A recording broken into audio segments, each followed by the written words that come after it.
Dr. Robert Vannoy, Old Testament History, Lecture Number 18. We come to a new section this afternoon, Roman numeral 4, quote, the relation of archaeology to Bible history, end quote. I have inserted this section between our discussion of Genesis 11 and our discussion of Genesis 12, and following, because when you get to Genesis chapter 12 with Abraham, you are in a period of time where archaeology has a bearing on the biblical material. Prior to the time of Abraham, we're really in that period where there isn't extra biblical historical data that relates to the biblical data. So I think at this point it's good to reflect a bit on archaeology and some of its methods, benefits, and uses. You're reading Dr. Alan McRae's book, and in fact, on Roman numeral 4, capital A is, quote, a general survey of biblical archaeology, its history and methods, end quote.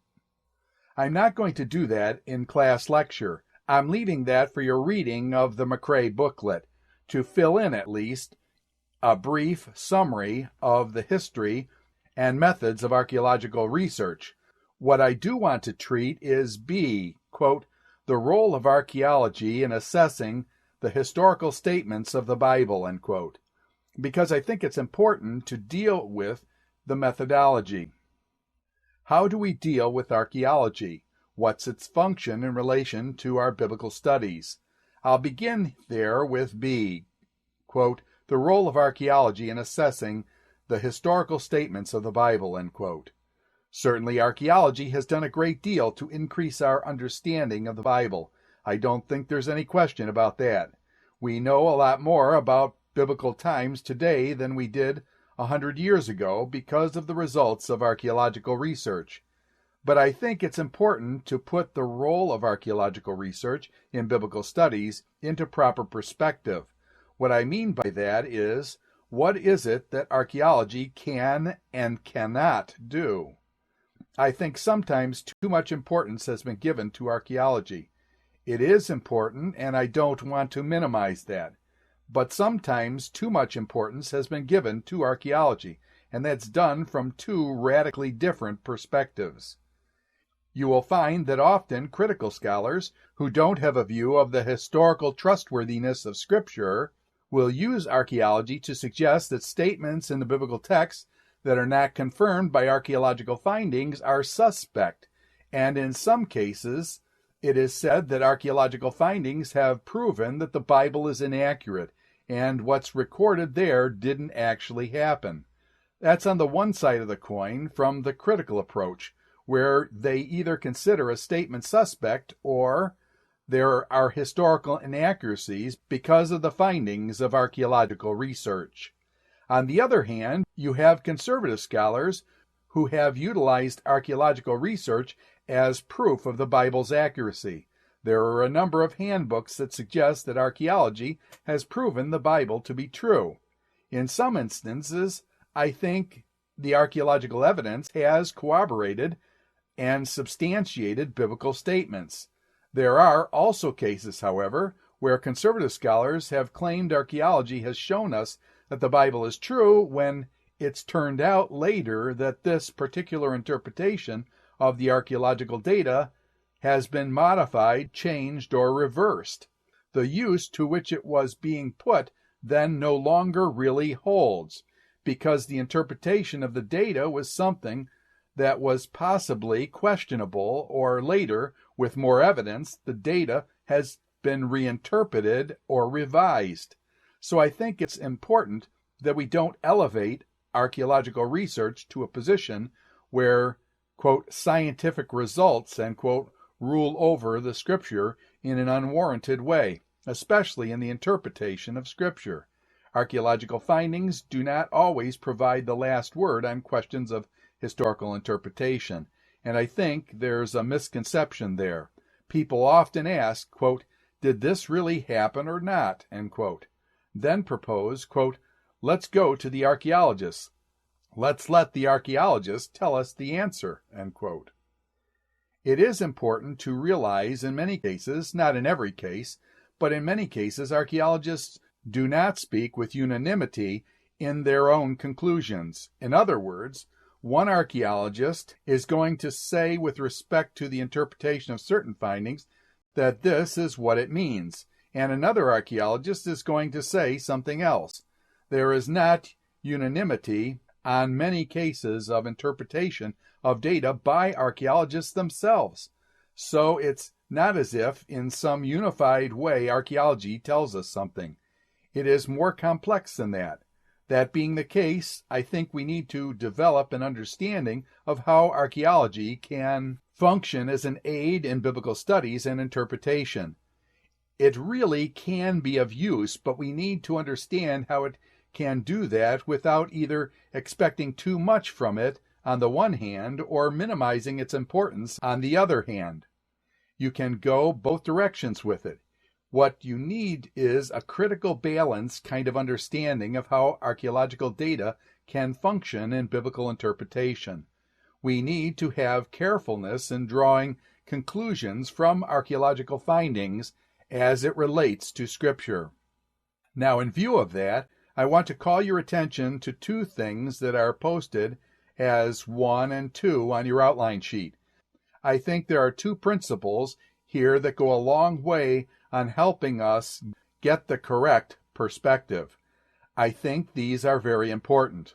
One is that archaeological evidence is of necessity very fragmentary in nature, just by the character of what it is. It's never going to be complete. It's very fragmentary. Secondly, the interpretation of archaeological evidences, in many cases, are only tentative. So let's look at these two. First, quote, archaeological evidence is of necessity very fragmentary in nature, end quote. Just because of the nature of the discipline itself, we can be certain that we will only have available a fraction of the evidence that we might desire to have at our disposal on any given question as far as archaeological evidence is concerned. That principle is important because of what I mentioned earlier. There are those who will conclude that a biblical statement is suspect if it is not confirmed by archaeological data. Now, if the nature is inherently fragmentary, then we shouldn't demand such confirmations. Therefore, the idea that something is suspect because we don't have that evidence or proof, that is invalid. Now, in your bibliography, page 12, the first three entries are some articles and books of Edwin Yamauchi, who is a professor of history at Miami University in Ohio. He is an evangelical historian very much interested in archaeology of the ancient Near East.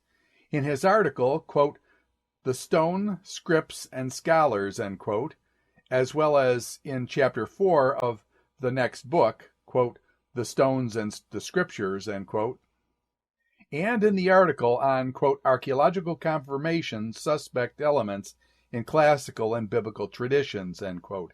He develops a line of reasoning that I want to use here in our discussion, and that's basically this: the fragmentary nature of archaeological evidence. He points out the following things. Only a fraction of what is made or has been written ever survives. Now, that can be illustrated in a lot of ways. Perishable materials, such as papyri, which was used in the ancient world to write on in many instances, has simply disintegrated and disappeared. It's not durable. So inscriptions, in many cases, have not survived. It's reasonable to expect that the kings of Israel and Judah erected stone stelae with inscriptions on them similar to the kings of Moab. We have a Moabite stone. But King Mesha of Moab had a stone inscription on it, which was found. We have copies of that stone in the Louvre in Paris. So it's reasonable to expect that Israelite kings have made similar inscriptions, but none of them have been found. If they did make them, they haven't been discovered yet, or they have been destroyed and disappeared through time. There's only one fragment of an Israelite stele containing a single word just a small piece with one word that's ever been found.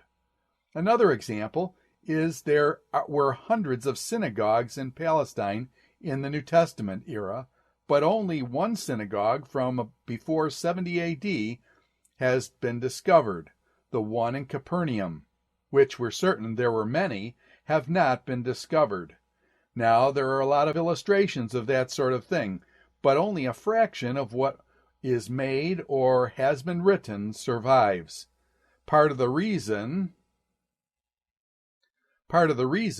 why you don't find the remains of buildings like synagogues is because it was common practice for people in the ancient world to take the materials from an old building and use it in building a new building, so that the source of building material comes from previous buildings, and they are just picked up and removed and put somewhere else, and there is no trace then of the original building. When you have all the natural forces of erosion, decay, and all that sort of thing, that do their destructive work as well. So only a fraction of what is made and what is written survives. Secondly, only a fraction of available sites in Canaan or the Holy Land have ever been surveyed, meaning they have been identified as archaeological sites. In 1944, the Palestine Gazette listed a total of about 3,000 sites in the area west of the Jordan, and several hundred in Transjordan. So in 1944, there were about 3,000 identified archaeological sites. In 1963, the total known of sites had increased to about 5,000, largely because of the surveys of Nelson Gluck. I think you read about him in McRae. That was about 1963. In 1966 and 1967, there were some surveys done in the Negev, that's in the south, that turned up about 200 new sites. Then in 1967 and 1968, there were surveys in the Golan Heights after the capture of that territory, and some additional sites were found there. Moshe Kokavi, director of that survey, said, quote, "Our survey of Judea surveyed about 1,200 sites, of which some 20 to 30% are new sites previously unrecorded. I estimate that not more than a third of the amount possible sites were recorded, and a thorough survey is a question of many years, including the yet unsurveyed parts of pre-war Israel," end quote. So you can see that it is an enormous number of sites, certainly 3,000 plus, of identified archaeological sites in Palestine. Number 3, quote, "Only a fraction of the surveyed sites have been excavated," end quote. In 1963, Paul Lapp estimated that of 5,000 sites in Palestine, there have been scientific excavations done at about 150 sites. You see, there is where you start getting into the numbers, and you can easily have the idea that there is an enormous amount of archaeological work being done, and there is. But compared to the potential, it's only a small fraction. You see, of 5,000 sites, 150 sites have been excavated. Of the 150, only 26 are major excavations where they have really done a thorough job, and even in those cases, it's not 100%. In other words, there have been only 26 major excavations. Now, Lapp says many of the sites on record would not merit extensive excavation, but only 1 in 4 where promising major excavations have till now been carried out, and only 2% of the potential sites. So you see, only a fraction of what was made or written survives. A fraction of the available sites have been surveyed, and then only a fraction of the surveyed sites have ever been excavated. Now, with few exceptions, only a fraction of any excavated site has actually been examined. There are exceptions to that, of course. You have the small, short-lived kinds of sites like the Qumran community, which is a relatively small area that was not inhabited for a long period of time. That has been completely excavated, and you have the site of Masada, west of the Dead Sea, where the Jews held out against the Romans around 73 AD. It was a short-lived and small, and that's been pretty much completely excavated. But for the most part, when you excavate a site, you don't completely excavate the entire site. So, with few exceptions, only a fraction of any excavated site has actually been examined. Now, some of the exceptions of that, beside the short-lived small sites, are Megiddo, for example, which in the years between 1925 and 1934 was excavated by the Oriental Institute of the University of Chicago. The idea of that excavation, which was a major excavation, was to take the site of Megiddo, a fairly good-sized site, and completely work down through the entire mound, or tell, as they call it, layer by layer. They were successful in removing the top 4 strata of the mound, but that was entirely abandoned because it's an enormous undertaking to do something like that, and something on that scale hasn't been attempted ever since.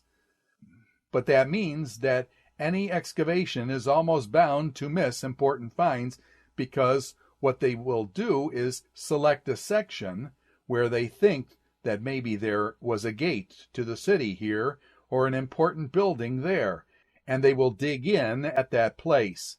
They may be right and they may be wrong, and they're bound to miss things. Yamauchi points out in his article that even in an expensive excavation like Megiddo, it's embarrassing to report that a cuneiform text of the Gilgamesh epic was found by shepherds in the discarded debris from the excavations of Megiddo. You know, it's rather amazing because excavation techniques are done with such care. The point is, if you get a clay tablet with cuneiform markings on it, that's buried in the mud, it's very difficult to tell that clay tablet from a piece of dirt or a stone. Probably what happened there was that they were digging the stuff out and it was missed and put on a pile. Then rain came and washed some of the mud and dirt off, and then you could see what it was. But in any case, a very important text, even in a carefully excavated site, was missed and was found in the debris. So it's that kind of a situation. John Garstang, who excavated in a number of places in Palestine, concluded from his work at Hatzor in 1928 that the site was not an important city in the 13th and 14th century BC, because he did not find any Mycenaean I pottery, which is a certain type of pottery. If it had been occupied during the 13th to 14th centuries BC, there should have been Mycenaean pottery there. The book of Joshua says that when the Israelites came in under Joshua's leadership and went to the north and fought in Hatzor, they destroyed the city. It was the major city in the north. It was occupied during the time of Joshua. Garstang didn't find any Mycenaean pottery, so he said it was not an important city at that time. They frequently used pottery to date levels and artifacts. Well, in more recent times, the site has been re-excavated or excavated further, and Yadin, the Israeli archaeologist, has found floors littered with Mycenaean pottery. So you see, in drawing the conclusion the first time, because he didn't find something, was invalidated because later it was found, that very thing that he hadn't found was nevertheless there. Yadin later found a lot of Mycenaean pottery. Now, Hatzor is a very large site as far as Canaanite sites go. There's an upper city and a lower city. The upper city is about 30 acres, and the lower city is about 175 acres. You're talking of a site of about 200 acres, which, as far as cities go today, is not a very big city, but if you want to excavate something like that, that's a big job. Yadin worked with over 30 archaeologists, and he had a large staff, and a crew of 100 or more laborers, he managed to clear 1/400th of the site in 4 seasons. That is 1/1600th per season from 1955 to 1958, and he suggested it would take 800 years of about 4 to 5 months' work. Work is usually done in the summer to clear the entire site. So obviously that's not going to be done, or it's highly unlikely that it will ever be done. Just project that kind of problem onto larger sites. If you go to Babylon, that covers 2,500 acres instead of 200. Nineveh covers 1,850 acres. So at Yadin's estimation, for Hatzor, it would take about 8,000 years to excavate Babylon in a complete way. 5. Quote, only a fraction of the materials, and especially the inscriptions produced by an excavation, have been published, end quote. Because of the scarcity of the people who have training to decipher and translate these language and publish, the texts that are written in cuneiform in a variety of different scripts and languages. There is a great time lag between the discovery of the text and their publication. A Babylonian king list acquired in the 1880s by the British Museum was published in 1954. So you go from 1880 to 1954. And it was about a 75-year time lag between when the artifacts were actually dug up and when they were published. The Lipit Ishtar Law Code was excavated by the University of Pennsylvania in the late 1800s. It lay on the shelves at the University Museum in Philadelphia until Francis R. Steele recognized the significance of this tablet in 1947 and published this law code. Francis R. Steele happens to be an evangelical. He was a curator or assistant curator at the University Museum in the 1950s. And he has subsequently left that, and I think that he was the director of the North African missions, and I think recently retired. But he published a translation of the Lipit Ishtar Code, but it had been in the museum there for 60 or 70 years before he came on it. The present curator of Akkadian language at the University of Pennsylvania Museum says, with few exceptions, Western museums have still not caught up to the flow of antiquities. Their basements and storerooms are full of undiscovered treasures in the field of Assyriology, of course, where we rely almost entirely on existing collections of cuneiform tablets rather than on new excavations. We have absorbed such a small percentage of the hundreds of thousands of tablets in the museums that new discoveries are almost routine in a tablet collection the size of the one at the University Museum. Every drawer holds a surprise. The only problem we have is which drawer to open. There's such a backlog of material due to the lack of funding and lack of expertise of people who work with that material. There's just an enormous amount of it that hasn't been looked at, even though it's been excavated. Samuel Kramer was the professor of Sumerology at the University of Pennsylvania, estimates that about 10% of the approximate 500,000 cuneiform texts that have been excavated have ever been published. That's probably a good guess. About 10% of the material that has been excavated has ever been published. At Mari, a city in Mesopotamia near Babylon, 25,000 texts have been discovered, and 2,800 have been published. Of the tablets found at Eshnunna between 1930 and 1936, most of them have not been published. The laws of Eshnunna have been published, but most of the texts have not. Leonard Woolley excavated at Ur of the Chaldees in southern Mesopotamia in the 1930s. The publication is still not complete and is still going on. So we have to remember that only a fraction of the materials, and especially the inscriptions produced by excavations, have been published. Yamauchi diagrams this situation in this way. He speaks in what he calls circles of evidence. He divides it into 3 circles of evidence. You have the biblical text, or you would have the literary material.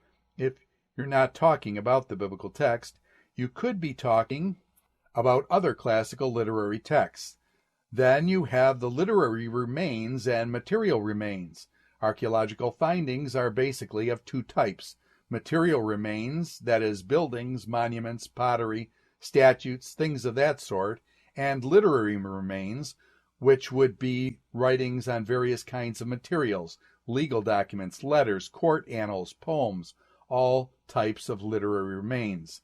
Some possible combinations: you can have material, which is for the most part what you find in the biblical text, that is not touched by either literary or material remains. And you can have material remains or literary remains that have no corroboration from one of the other circles of evidence. Then you can have an overlap between material remains and biblical text. Some reference to a wall or city or whatever. You find it in material remains and the biblical text. The same with literary remains. You can find some sort of extra biblical written thing that corroborates something that's in the biblical text, perhaps from an Assyrian king that said he took tribute from an Israelite king, and the biblical text says the same thing. Where you will find both literary material and biblical text overlapping is relatively rare. Now, those aren't drawn with the idea of any kind of exact percentages, but I think the concept is important, particularly a thing that is important, that you don't expect an overlap with the majority of material because of the nature of the evidence that you're dealing with. So to get back to where we began, by the nature of the discipline itself, we will only have available a fraction of a fraction of a fraction of a fraction of the potential available evidence that we might wish to have. Now, with that in mind, certainly it is not valid procedure to assume that a biblical statement is suspect if it doesn't find corroboration in archaeological findings. We shouldn't expect corroboration for everything. In fact, we shouldn't expect corroboration. An example of this sort of thing, which is very frequently referred to, is that in the book of Daniel, you have reference to Darius the Mede. There is no extra-biblical corroboration of Darius the Mede. The conclusion of many critical scholars is that whoever wrote the book of Daniel didn't know his history, and that it's inaccurate, and that Darius the Mede never existed. Now, exactly who Darius the Mede was has garnered several suggestions, some suggesting that it is another name for Cyrus. Some think that it was a governor that Cyrus appointed. There are various proposals for that, but you see the principle involved is that just because we don't have extra biblical corroboration for the existence of Darius the Mede is no reason to conclude that Darius the Mede did not exist. Yamauchi points out that if we had to depend on inscriptional evidence to prove the historicity of Pontius Pilate, we would have had to wait until 1961, when the first epigraphical documentation concerning him was discovered in Caesarea. So we can't jump to the conclusion without corroboration a biblical statement is suspect. The first epigraphical attestation of Herod the Great was discovered in 1963 to 65. Any questions on, quote, archaeological evidence of necessity is very fragmentary in nature, end quote? You see the implications of that. Secondly, quote, the interpretation of archaeological evidence is in many cases only tentative, end quote.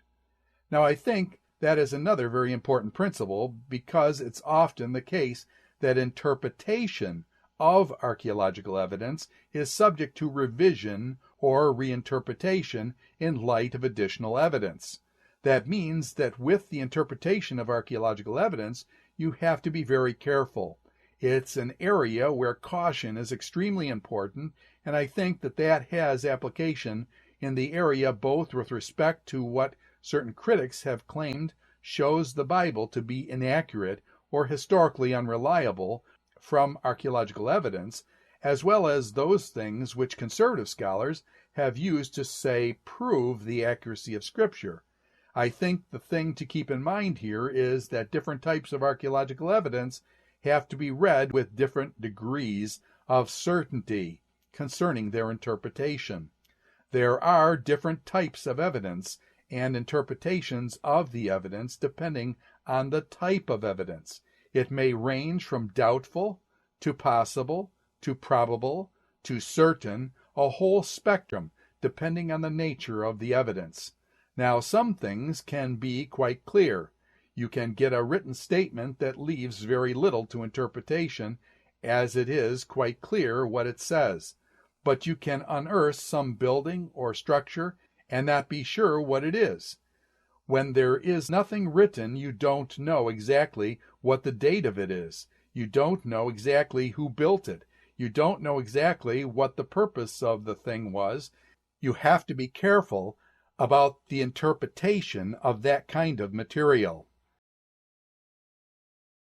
Now, to illustrate that, in 1 Kings chapter 9, verse 15 and 19, we read the account of forced labor. In 1 Kings 9:15, King Solomon conscripted to build the Lord's temple, his own palace, the terraces, the wall of Jerusalem, and Hatzor, Megiddo, and Gezer. Verse 19, you read, he built these various places, and then, as well as all his store cities and the towns for his chariots and horses. Whatever he desired to build in Jerusalem and Lebanon, and throughout all the territory he ruled. Over in chapter 10, verse 26, you read, quote, Solomon accumulated chariots and horses. He had 1,400 chariots and 12,000 horses, which he kept in the chariot cities and also with him in Jerusalem. The king made silver in Jerusalem as common as stones, cedar as plentiful as sycamore fig trees in the foothills. Solomon's horses were imported from Egypt and from Kue. The royal merchants purchased them from Kue. They imported the chariots from Egypt for 600 shekels of silver and a horse for 150. They exported them to all the kings of the Hittites and Arameans. Now, what we find from those texts is that Solomon traded in horses and chariots. He seems to be a middleman in that trade. He built up his own military establishment with chariots and horses. Megiddo was one of his important building sites. You read that in 1 Kings chapter 9, verse 15. Megiddo was also, as we have already noticed, one of those sites has been rather carefully excavated by the University of Chicago's Oriental Institute. Those excavations began in 1925 with the idea of being able to work down through the entire mound or tell, as I have mentioned a few minutes ago. What they found was that in the first layer there were ruins from the time of the Persian and Babylonian empires. That's on the top, about the 6th century BC. The second layer had evidence of Assyrian rule, which would be about the 8th century. And then layers 3 and 4 were the Israelite period prior to the Assyrian domination of the northern kingdom. After a number of years of digging, they came to what they concluded was the time of Solomon, in that Israelite period. In that layer, they found the remains of some strange buildings, the unique feature of which was rows of stone pillars. You've probably seen pictures of this in any handbooks on the Bible archaeology. These rows of stone pillars with holes in them near the top of the pillar, the director of the excavation came to the conclusion that the buildings were stables and that the pillars were hitching posts for horses, which at the same time were used for roof supports. The holes were holes through which the horses could be tied to those pillars, and at the same time they served as roof supports. Now, that's often referred to as Solomon's Stables at Megiddo. You will find it in almost any archaeological handbook. It said it corroborated Solomon's chariot cities recorded in 1 Kings chapter 9, verse 19, Solomon's trade in chariots and horses in 1 Kings chapter 10, verses 26 to 29, and Solomon's building operation at Megiddo in 1 Kings chapter 9, verse 15. Now, the interesting thing is today the whole thesis is under question because of a reinterpretation of the evidence in question. In 1970, James Pritchard wrote an article, quote, "The Megiddo Stable Reassessment in Early Near Eastern Archaeology of the 20th Century," end quote. He, among other people, have reviewed the evidence and have abandoned the previous conclusion on the basis of further studying and more complete evidence. The reason for the change was a number of things, the first of which was the dating of the level in question for various reasons that gets quite technical. Pritchard and others felt that the level in question belonged to the time of Ahab, not to the time of Solomon. So you're not even talking about the time of Solomon. You see, you're getting into this area of interpretation of evidence. It's difficult. Then, in addition, Pritchard proposed that the buildings were not stables on the basis of similar buildings found in other places. He concluded that they were storehouses or barracks. The holes had nothing to do with hitching posts. It had to do with the structural support of the upper part of the building. So I think that's one illustration of why you have to be careful in interpretation of archaeological data. In another article, Pritchard says, the second article by Pritchard, quote, "Culture and History in the Bible and Modern Scholarship," end quote, pages 313 to 324, on page 315 of that article, Pritchard says, quote, "Rarely, if ever, do historical judgments emerge from the ground. They're usually deduced by archaeologists from observed evidence.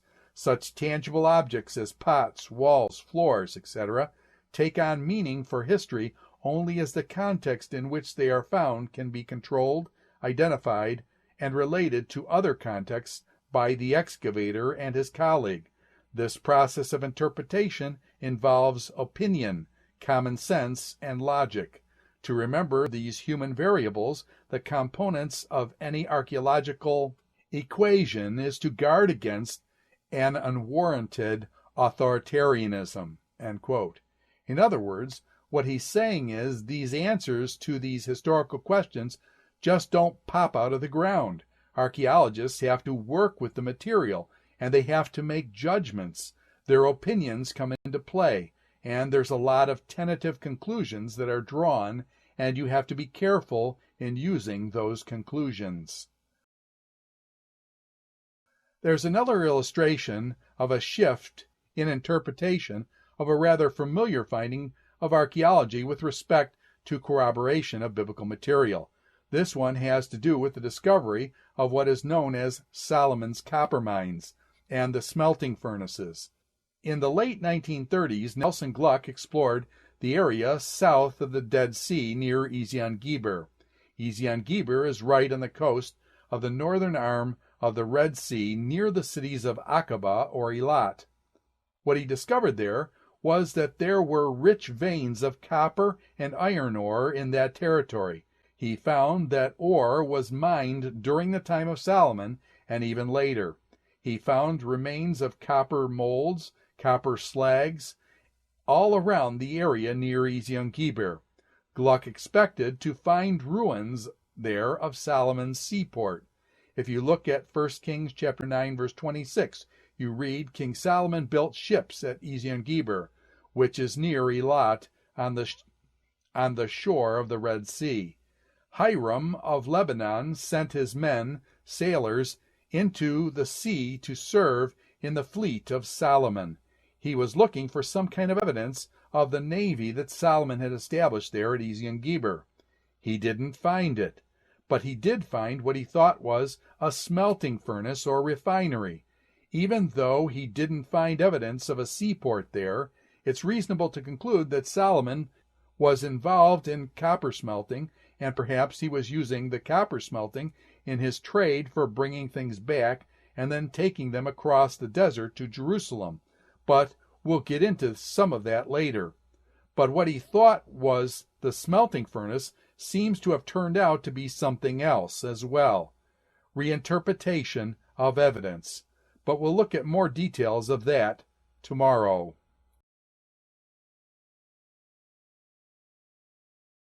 This ends Dr. Robert Vannoy's Old Testament History, Lecture number 18.